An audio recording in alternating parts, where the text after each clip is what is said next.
Hello दोस्तों, आज मैं आपके लिए एक और मोरल कहानी लेकर हाजिर हूँ। बहुत समय पहले की बात है। भारत के सुदूर दक्षिण में एक छोटा सा राज्य स्थित था। राजा द्वारा राज्य का संचालन शांतिपूर्ण रीति से किया जा रहा था। एक दिन अचानक उसे खबर मिली कि एक बड़े राज्य की सेना की एक बड़ी टुकड़ी उसके राज्य पर आक्रमण के लिए आगे बढ़ रही है। वह घबरा गया क्योंकि उसके पास उतना सैन्य बल नहीं था जो उतनी बड़ी सेना का सामना कर सके। उसने मंत्रणा हेतु सेनापति को बुलाया। सेनापति ने पहले ही हाथ खड़े कर दिए। वह बोला, महाराज, इस युद्ध में हमारी हार निश्चित है। इतनी बड़ी सेना के सामने हमारी सेना टिक नहीं पाएगी, इसलिए इस युद्ध को लड़ने का कोई औचित्य नहीं है। हमें अपने सैनिकों के प्राण गंवाने के बजाय पहले ही हार स्वीकार कर लेनी चाहिए। सेनापति की बात सुनकर राजा बहुत निराश हुआ।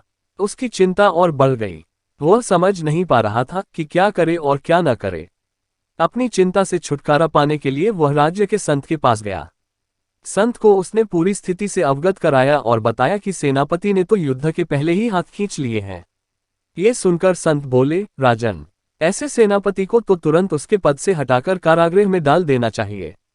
ऐसा सेनापति जो बिना लड़े हार मान रहा है, उसे सेना का नेतृत्व करने का कोई अधिकार नहीं है। किंतु गुरुवर, यदि मैंने उसे कारागृह में डाल दिया तो सेना का नेतृत्व कौन करेगा? राजा चिंतित होकर बोला, राजन, तुम्हारी सेना का नेतृत्व मैं करूंगा। संत बोले।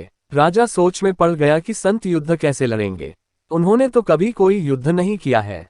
किंतु कोई विकल्प न देख उसने संत की बात मान ली और उन्हें अपनी सेना का सेनापति बना दिया। सेनापति बनने के बाद संत ने सेना की कमान संभाल ली और सेना के साथ युद्ध के लिए कूच कर दिया। रास्ते में एक मंदिर पड़ा। मंदिर के सामने संत ने सेना को रोका और सैनिकों से बोले, यहाँ कुछ देर रुको। मैं मंदिर में जाकर ईश्वर से पूछकर आता हूँ कि हमें युद्ध में विजय प्राप्त होगी या नहीं।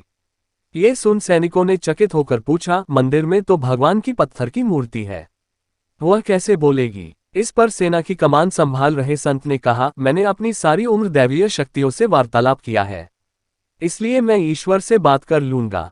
तुम लो यहीं रुककर मेरी प्रतीक्षा करो। ये कहकर संत मंदिर में चले गए। कुछ देर बाद जब वे वापस लौटे तो सैनिकों ने पूछा, ईश्वर ने क्या कहा?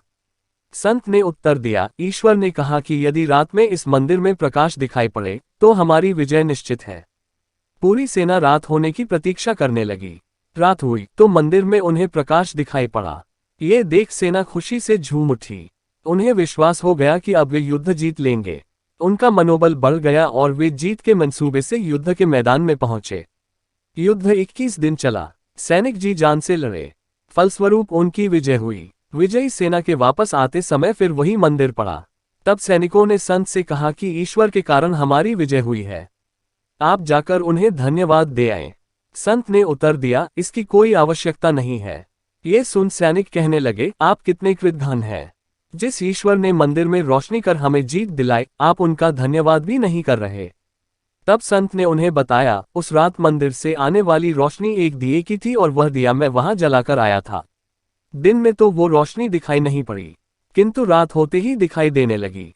दिए की रोशनी देखकर तुम सब ने मेरी बात पर विश्वास कर लिया कि युद्ध में विजय हमारी होगी। इस तरह तुम सबका मनोबल बढ़ गया और तुम जीत के विश्वास के साथ युद्ध के मैदान में गए और असंभव लगने वाली विजय तुमने प्राप्त की। तो दोस्तों, हमें इस कहानी से ये सीख मिलती है कि खुद पर विश्वास रखें और परिश्रम करते रहें। विश्वास की विजय होगी। हमारी सोच ही आगे चलकर वास्तविकता का रूप लेती है, इसलिए अपनी सोच पर ध्यान दें। सदा सकारात्मक सोचें ताकि सकारात्मक परिणाम मिले। तो दोस्तों, कैसी लगी कहानी? अच्छी लगी हो तो हमारे चैनल को सब्सक्राइब करें ताकि हम आपके लिए और भी अच्छी अच्छी कहानी लेकर हाजिर हो।